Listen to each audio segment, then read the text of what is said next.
Good afternoon, everyone. Today, I am happy to have Judge Ingrid Gustafson, who was appointed to the Montana Supreme Court in December of 2017 and then elected in 2018. Prior to that, she presided over a general jurisdiction court, serving for 14 years as a district court judge for the 13th Judicial District, Yellowstone County in Montana.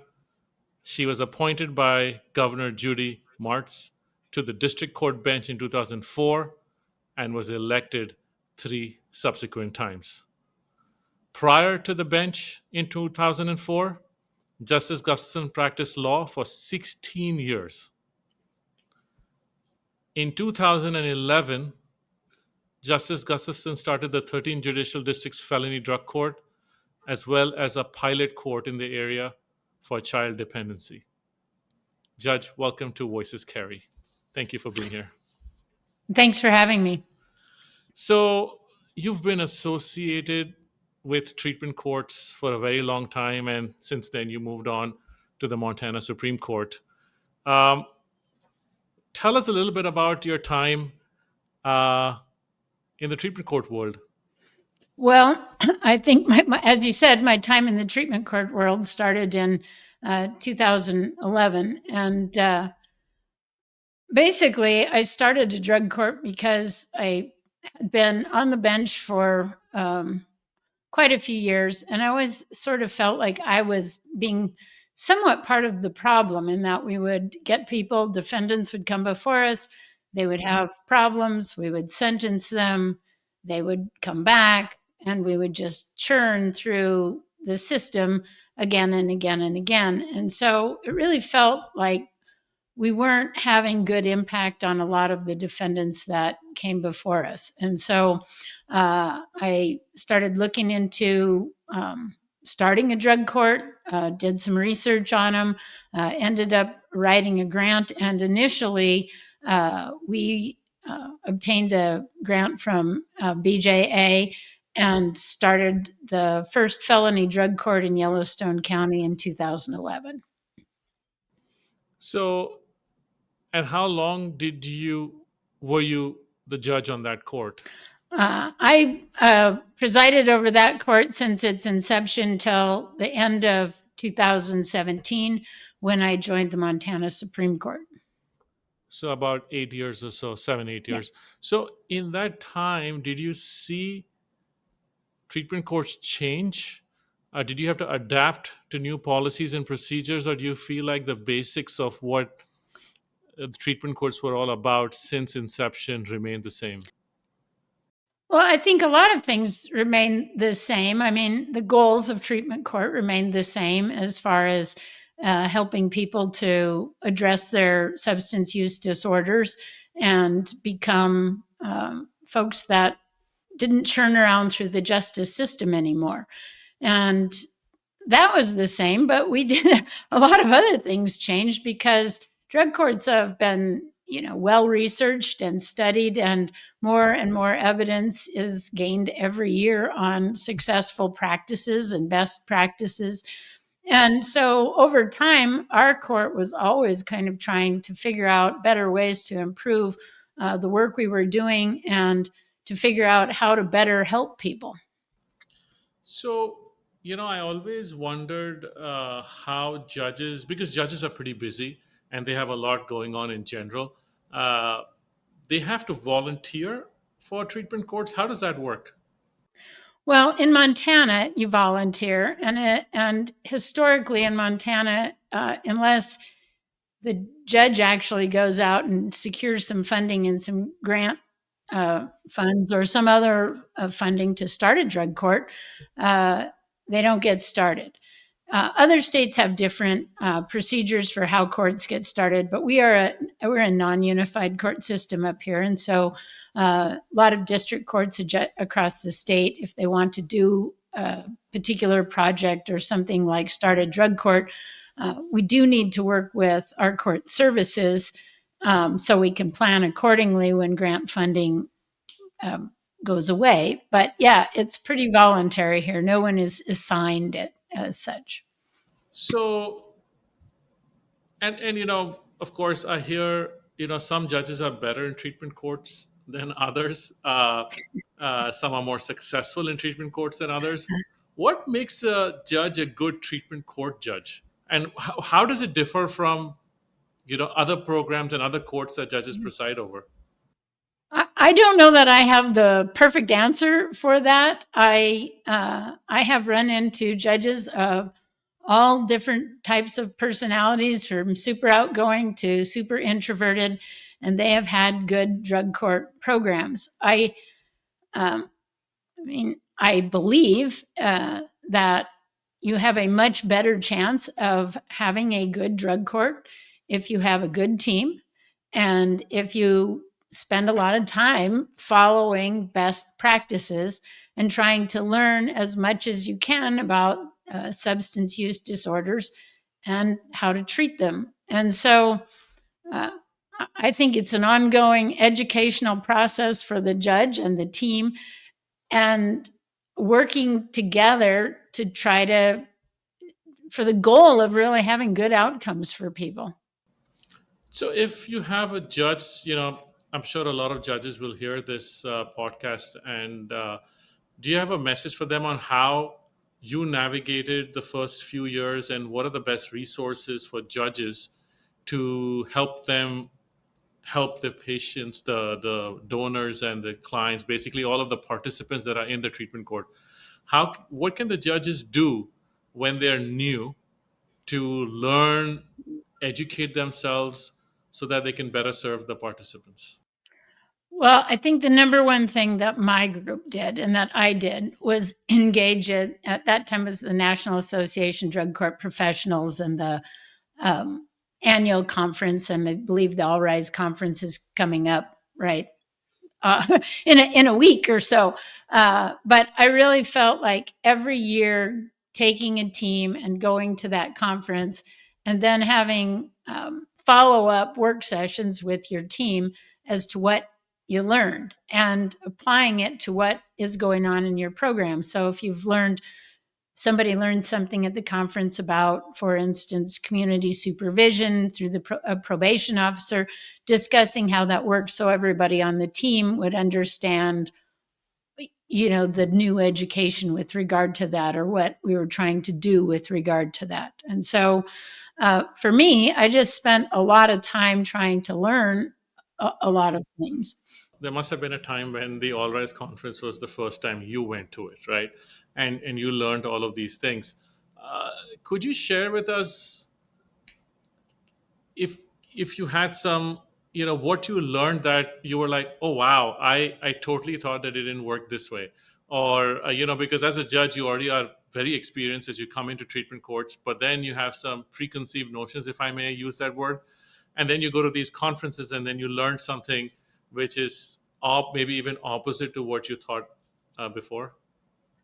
So my aha moment was not so much at the national conference, but I guess in combined with when you first become a judge here in Montana and most states, you go to the National Judicial College, and you take at the time it was a 2-week program on general jurisdiction, um, basically 101 for judges, right?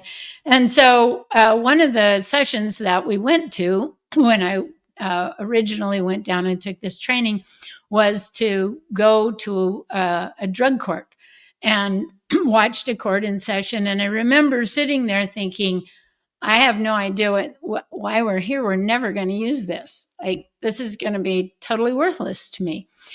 And then I had a few years on the bench where I kept seeing people as defendants with really bad substance use disorders, and a lot of, problems related to substance use disorders, not only with their family, but education and housing and employment.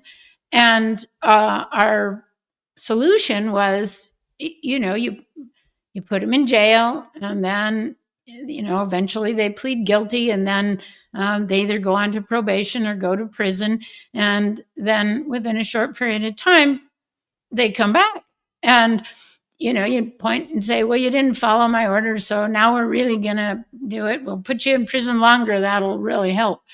And it just seemed after a while that it was insane, that I was just adding to the problem, that there were all sorts of things that I knew about with regard to education and things like that, of how you change behavior.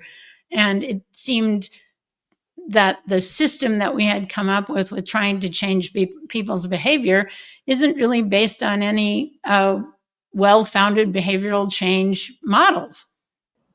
Do you miss being in treatment courts? I do. I very much miss being in treatment courts because it's one of the areas where you actually engage with people and you learn a little bit about them. And so I do think that judges that like, to interact with people, probably enjoy treatment courts more. But it's one of the few Right. areas where you actually feel like things are moving in the right direction. Not always, right? I mean, people have struggles and some people are Right. not successful. But by and large, you learn a lot more about people, the struggles that they face in their life, how to help people get some resiliency to understand themselves better and to engage in solving their situation and moving them forward. So that's that's probably the one area of the district court or trial court job that I miss more than anything. You also wrote you wrote a grant for Montana's first pre-plea court. Why did you go about doing that? Writing grants it's a pretty scary and daunting prospect for people. In fact, I know there's a lot of support around it. It's not easy. So why do that? Obviously, to make a difference. I mean, so one of the things that we started learning after we got going and got our treatment program up and operating is that really the time between arrest and induction into treatment court, as short a time as possible, is helpful because people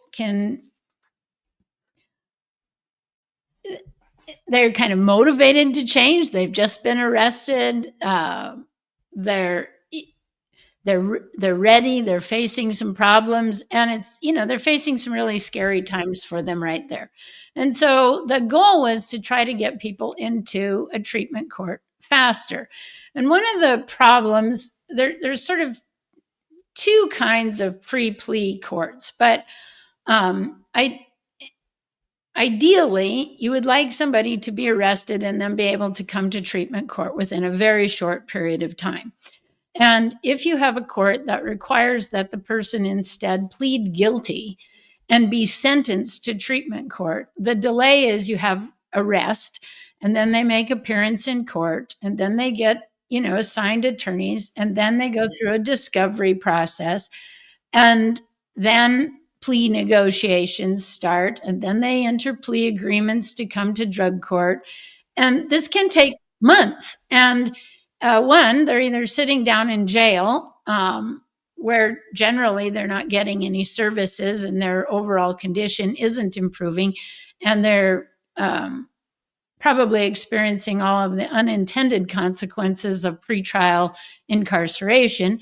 Or two, they're out in the community with a substance use disorder, still using and really unstable. And so, if you did not have to wait for this long plea process to go on, you could get them into services right away and get them engaged. And so our goal with the pre-plea court was to have a deferred prosecution arrangement where you would say, we will prosecute you later if you're not successful, if you don't successfully complete a treatment court.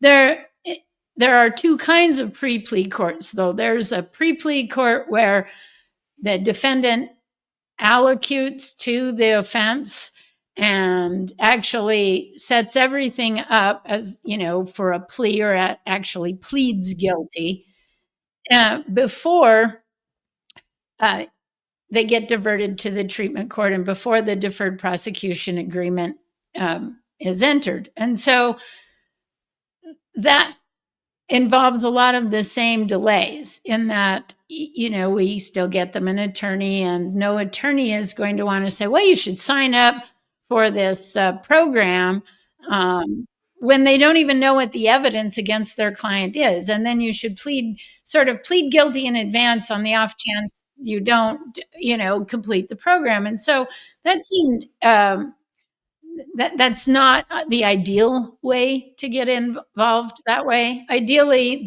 the way you would do a pre-plea is you would just take them in, and they would only agree to basically waive their right to a speedy prosecution, Right. and then you can induct them within a very, very short period of time. And Right. so I know that was a rather long-winded way of telling you why a pre-plea No, court it, is it, it it is makes a lot of sense valuable. now, right? Because I think the latest all right standards now mandate that the number of days between arrest and induction should be less than 50 days. And I don't think there are very many programs that can actually achieve that to 100%. You know, so the pre-plea code makes a lot of sense. But that said, let's move on to data. You were very data driven. Why do you think data forms such an important piece of this puzzle in helping participants get treated successfully? Well, I think I'm kind of a data person. I think data, uh, I think a lot of times our perception of what's going on may not be the reality of what's going on. And if you don't keep data and follow data, you don't know that. And so, like, I just give an example from criminal justice system. I mean, our idea is that, we arraign people, we take them in and they enter a not guilty plea. And then, a lot of times they get, initially they have a bond and it's set over and they spend a couple days, 4 or 5 days in jail, maybe 10 days in jail. Then they get before a different court. I mean, that's kind of the process in Montana. Is a lot of times people are seen in justice court. An initial high bond is set. They appear in district court like 10 days later and they're not released from jail. And so folks started studying what the effects of pretrial incarceration was. And what we know now is that people who spend time, in pretrial incarceration more than 2 days have all sorts of worse outcomes with regard to all sorts of things down the line. They're over 50% more likely to get a prison sentence. They're over 50% more likely to be rearrested and recidivate after they complete their sentence. They need more public benefits throughout their lives. They have less education and uh, they have less job stability. And so we have all these things. If we didn't study that, we wouldn't know that. And so the average person thinks, I spend 8 to 10 days in jail. That's not that big of a deal, but it can really be a torpedoing effect on people's lives. So that's just one example, I guess, of what I think data can do. And just back to the discussion we were having on the shorter time we know from research and data, the shorter time from arrest to induction into treatment court, the better outcomes that you have with regard to people doing better and not recidivating later on. Part of data is also collecting feedback from participants, right? And one of the vital things to a court's outcome is participant surveys. And there's been a lot of discussion on participant surveys. How do you make it, anonymous, third party driven? Uh, we've we've spoken to a lot of programs where if the program asks the participants to fill out a survey form physically, they're very suspicious. If they ask them to go and sit on a computer and tell them it's anonymous, they're very suspicious. So Hmm. in general, participants are very suspicious of these surveys from being anonymous, and the surveys really need to be anonymous because then the participants don't fear any backlash or any punitive measures taken against them for basically saying how they feel. Uh, what kind of information did you get directly from the participants that basically made a difference on how you operate your program? So you did these surveys, and I'm sure there was feedback from those surveys. So what was your experience like with that, and were there any learnings from that? Well, our experience is kind of interesting as far as getting feedback from participants and defendants in the criminal justice system is not something that courts have historically routinely done. And so this idea of like, well, let's see what the people think about us, and the services that we're providing them, it kind of runs afoul to what some people think, because we're more of a, the judicial branch is more of a compliance model. You comply with what we tell you to do. We don't ask you what we think you need. And so I think for a lot of folks, when we started doing surveys, it was even on our team a little difficult to understand why we were doing that. And so I don't know, you provide the data that you say that people don't respond well to surveys. And I don't know that that's been my experience, but we we surveyed all our participants with regard to a number of things. First, we surveyed them with regard to their feedback on how the court system and program was, whether it was meeting their needs. And we asked them questions about treatment. Did you think treatment was helping them? And if so, how? And what was the best part of treatment? What was the worst part of treatment? What things were we doing there that they really wanted us to continue, or that maybe we should rethink a little bit? We asked them if we thought that, well, like, does the judge care about you? Do you think the probation officer understands you and is interested in what you really need? Is the court coordinator, meeting your needs? We asked questions with regard to their interaction with all of the team members and their perceptions of how we were doing. And one of the things that was sort of interesting is we had lost case management services a couple times due to some funding issues, and we gave surveys. And what we found out is, people were like, our case management wasn't doing a good job for them because it was really non-existent. But if they were leery of responding to that, I guess I would have expected them to tell us that our case management services were fine when they weren't. And the other area that we then surveyed had more to do with how they were doing. And we basically used it's the basis 32, which is a behavioral health assessment tool. And it really is a self-reported how about the problems and difficulties that they have in their life In the with day-to-day regard life, right? to Is it day-to-day life, like home life, work household life, responsibilities, household. work, school, all of those things? Right.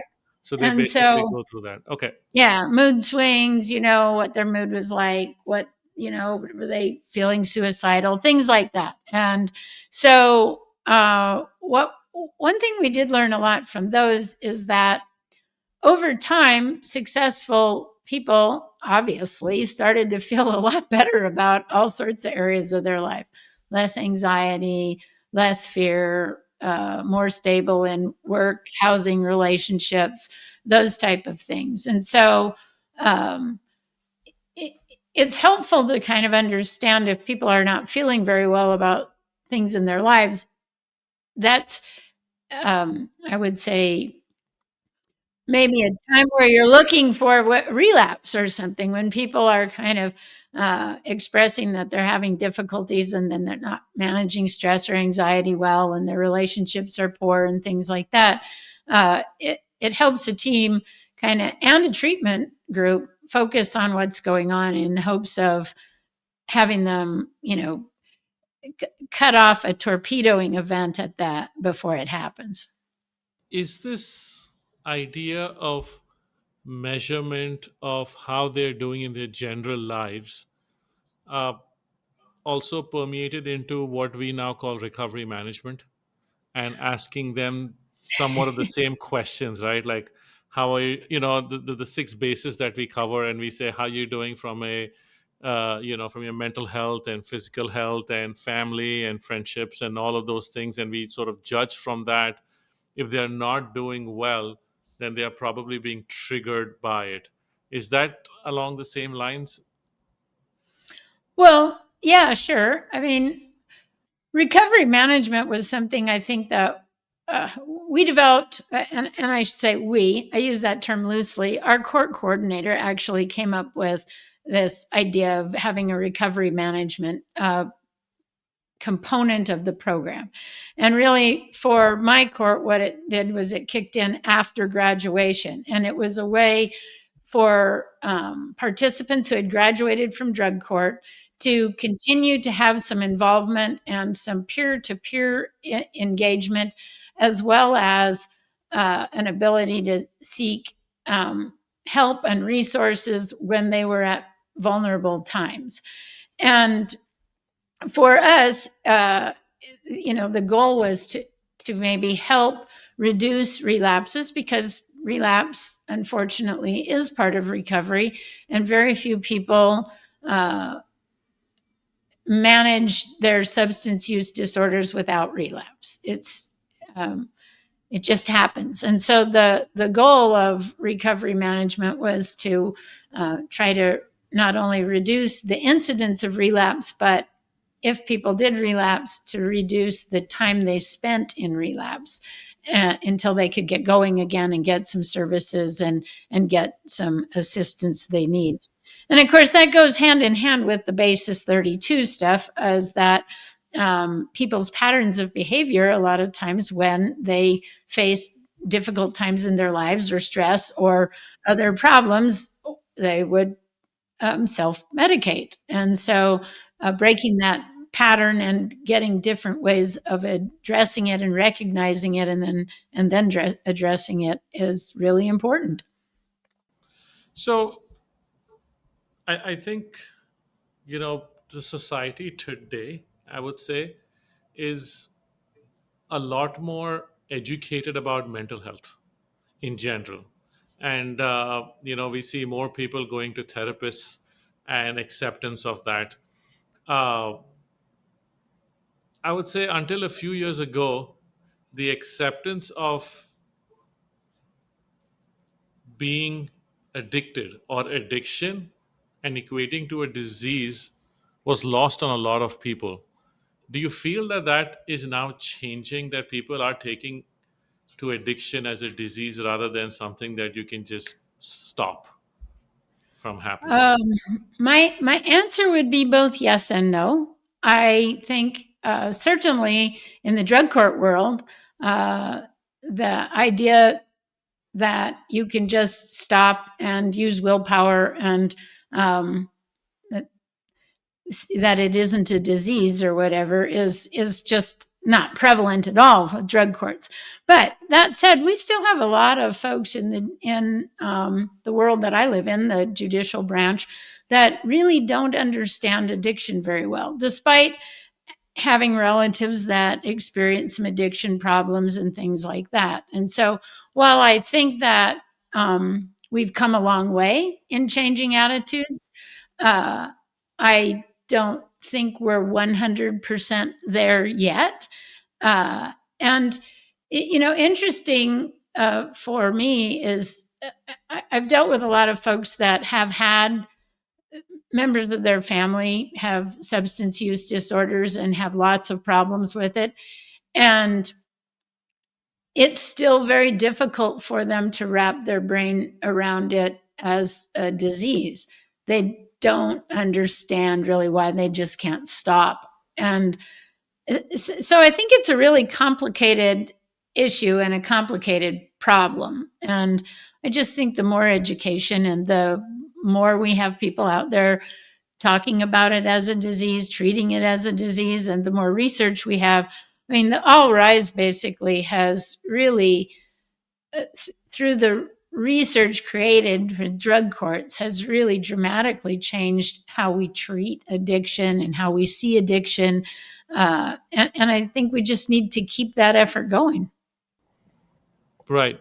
Do you do you think that all of us part of treatment courts, there's a PR problem, and that not enough people know and not enough people understand, and that there needs to be a level of education delivered on that? I definitely do. And I do that because the number of conversations that I have throughout the year with people who really don't understand sort of what happens to the brain and um, how ineffective our normal judicial processes are in addressing people that have substance use disorders and have been brought into the criminal justice system primarily because of their substance use disorders. They just simply don't understand it. We have a system where you arrest somebody because they have methamphetamine, for example, and then they come before a judge and they plead guilty, and so we say now we're going to defer imposition of a sentence for 3 years, and you're going to follow these probation conditions, and then off you go. And I've never met anyone who wanted to be a drug addict. The people just do not go out in their life and go, today I want to be a drug addict. I'm going to work at it. This is something I really want to do. So it's more complicated than that, right? I mean, it's an insidious thing that has come upon them. And I have really, for example, never met people who use methamphetamine on a regular basis and have that think their life is improved because of it and that they really would like to continue doing it. So those people, we tell them, go quit using the drug, and they try very hard. And as they quit using methamphetamine, their serotonin and their serotonin levels and their dopamine levels go way down. Their brain isn't producing it naturally because the methamphetamine was sparking it. And at about 6 to 8 months, they're really functioning worse than when they came, when they originally came to court. They're more disorganized, they're more emotional, their executive functioning is very screwed up. And then they do things like they lose their job, they miss their probation meeting, they leave their children unattended or whatever. And so then we drag them back in and we say, shame on you, you didn't follow this court order. So now I'm going to, order you to go to jail or whatever. And so we repeat this pattern until we send them to prison. And if you have a good prison system, then arguably they're not using in prison, but 95% of people with substance use disorders, that 95% of them relapse within a few years after leaving prison. So we aren't really teaching them, about their disease, how to treat it, how to manage it when they're under stress. And so, I run into so many people who don't understand that, who just don't understand that it takes a long time for a person's brain to heal while they're learning about their condition. And I do find that if you relate it to things that people do know about, like diabetes, right? We have the same relapse rates basically with substance use disorders as we do with diabetes. And right. And we don't just educate people that they shouldn't eat fudge cake and then they never go out and eat fudge cake again. I mean, it's not that simple, right? So and the other kind of thing that I have done, to talk about some of this stuff and, just educating folks, is that sometimes the criminal justice system has treated things like everything the same, right? So you come in, we arrest you, you plead, we put you on probation, kind of no matter what you've done, no matter what your crime is or whatever. And then we expect, either probation or prison is going to solve that, right? So, I mean, if you went to the doctor with a really bad headache and you had high blood pressure, you would expect them to put you on blood pressure medication, not antibiotics, right? And a lot of the way we've been doing it is almost like you went to the doctor and for every malady they gave you antibiotics. It would work about as well, right? And so I just think judges, in my experience, and are very busy, and they have a lot of different areas of the law they're dealing with, and so it's hard sometimes to get education and to have the time to really devote to it to understand, best practices in certain areas. And so I think that's kind of what All Rise is for, and they're out there, trying to educate as many people as possible on the disease of addiction, and just have to continue. When I talk to my own relatives and I speak to my cousins and just family members, right? Nobody thinks who funds jails. We You know?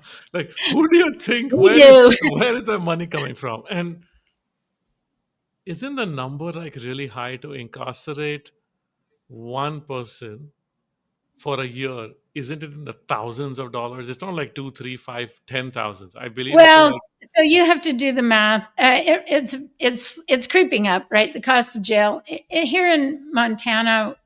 For a long time we kind of used right around $100 to $120 a day for jail.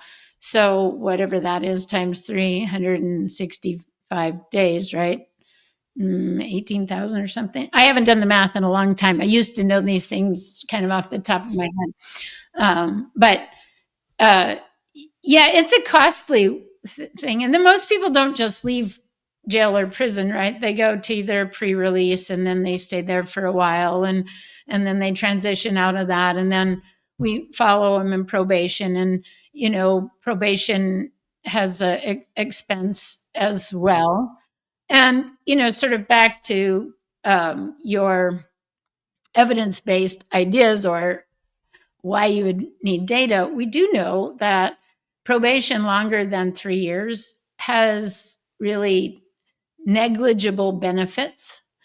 Is that most of your recidivism happens in year one, a little bit more in year two, almost none in year three. So if people are making it into year three and through year three without violations, their rate of coming back is really reduced. And so if you're going to follow them for another 10 years, it's probably not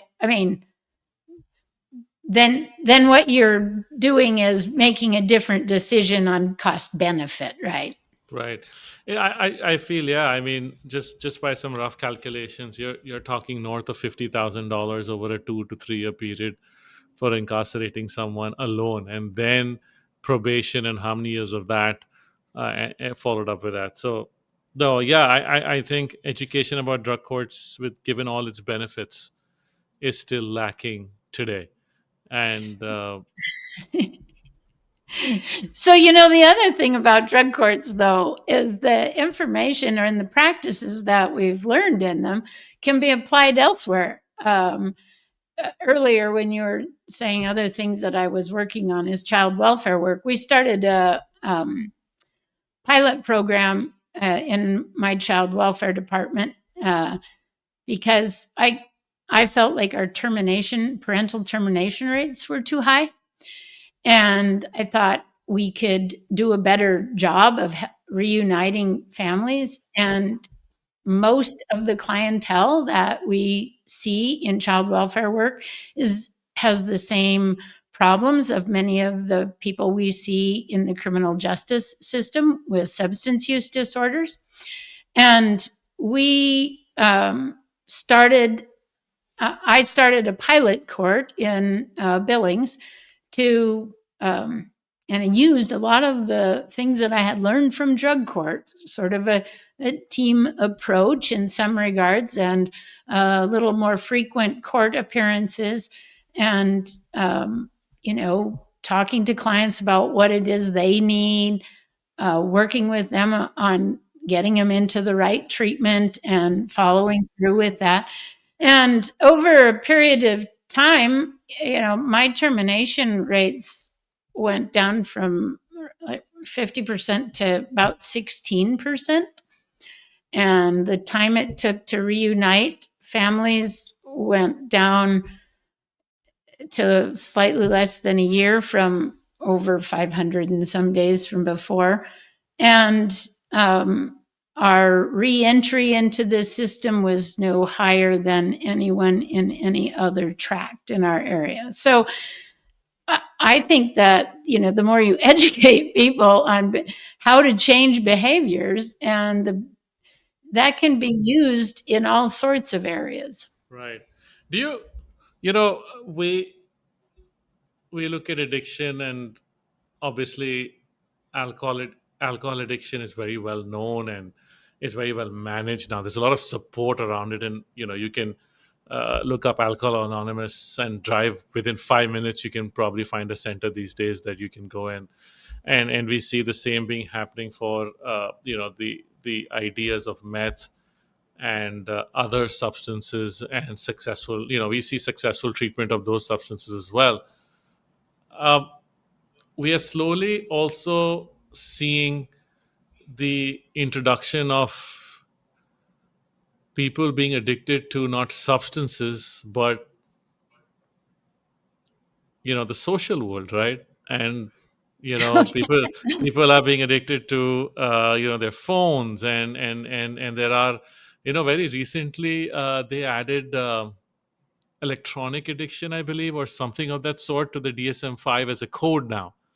Yeah. So I wonder if at some point we will see mainstream addiction treating disorders of the electronic kind, but that's something to wait, wait and see. I guess we'll have to wait and see on that, but I wouldn't Yeah. be surprised. So, you know, a lot of people may not know you're a NCAA All American alpine ski racer, and in Oh, the in my past life. Montana, yeah, and in the Montana State University Athletic Hall of Fame. So, from that to being a Supreme Court judge, it's quite a ride. What's next? Oh, I just ran for reelection here in 2022. And so I have a few more years of my current position. I'm still really involved in child welfare work and trying to improve that and follow, evidence-based practices and Hmm. promote them throughout our court system. Right. I'm still involved with drug courts on a little different level now than presiding over one. But I'm planning to continue that work for a little while. And then maybe my grandkids will live closer to me and I'll retire. No, thank you, Judge.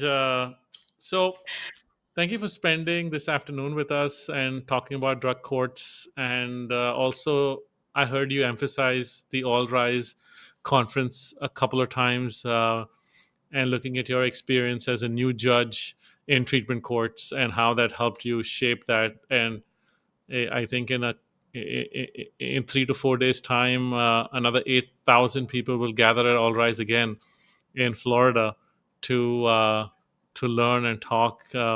So in in the end, I just wanted to talk a little bit about treatment courts and how they fit into the overall justice system. You have your Department of Corrections and the punitive nature of that, and then you have uh, probation and parole and that aspect of it, and now you see supervision and diversion and bridges and all of these programs coming up that sort of are trying to fit in where people get left behind. uh, do you see the Department of Corrections ever becoming more therapeutic in nature? I see probation becoming more therapeutic in nature. We have new standards for the first time last year on that. And if you read that, you can see how it's headed in the same direction. Uh, and the reason I ask this question is because I know someone who used to work for the Department of Corrections and had a very punitive line of thought until their sister became addicted to drugs and alcohol. And now, they, after they retired, went through the sister's addiction and just realized how the punitive nature of the, being of that behavior doesn't really help. And after his sister got treated to drugs and alcohol, so basically got treated through the drug court system and came out, he himself has become a treatment court coordinator. So he was telling me about what a turnaround from the DOC, the Department of Right. Corrections, all the way to treatment court. So do you see the DOC becoming uh, more therapeutic, or do you think they need to remain punitive just because of the nature of what they do? It's not an easy job. That's a huge question, right? Because the Department of Corrections in most states is a really, really large entity. And like anything, there are some people who are really, really good at their jobs, and there are some people that are, not. And we see this in all systems where we did it this way before, so we're going to keep doing it this way forever. I think that systems change slowly. And we have worked a lot with our Department of Corrections. And I think, despite its size and the workforce is changing, but like many large institutions, it changes slowly. But for instance, in 2017 in Montana, we did a justice reinvestment project. And we revamped a lot of our legislation to meet best practices that we understood, like having incentives and sanctions as opposed to just everything punitive, right? I mean, from behavioral science, we know that Right. people do better if they get 4 positives to 1 negative, and the criminal justice system is mostly negative, negative, negative, with no reward if you're doing what you're supposed to be doing. And I think like our Department of Corrections has recognized that, and we now have an incentives and sanctions grid, and we don't address every violation with back to court and back to jail or a Right. jail sanction. And so I think that is changing.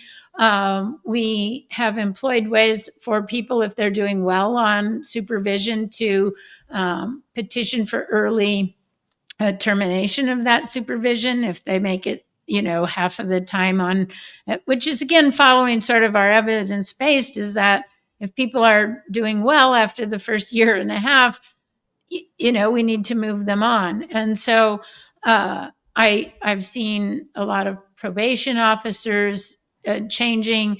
So I do think there is a lot of really positive things that have happened. Our Department of Corrections is working on reducing the number of probation requirements, right? Instead of a laundry list of 40 or whatever, having Right. 8 or 10. And so there are people that are working on these things. I think that they mean well. I just think that again, education, it's just continuously educating people on what we know about the research and behavioral sciences on how you change behavior. So I don't think all is lost from the Department of Corrections, despite that there are some punitive things that do happen. I do think I've had an opportunity over my career to work with some really great people that they just aren't exposed to certain things for a while. And once they are, like your example, they change. I've got a lot of probation officers that are participating in drug court. And we have one that was a pretty punitive guy who works in pre-trial now and just can't believe that he had the attitudes that he had before. So, you know, No, absolutely. Well, Judge, thank you so much for being on our podcast. I appreciate it, and thank you for everything that you do.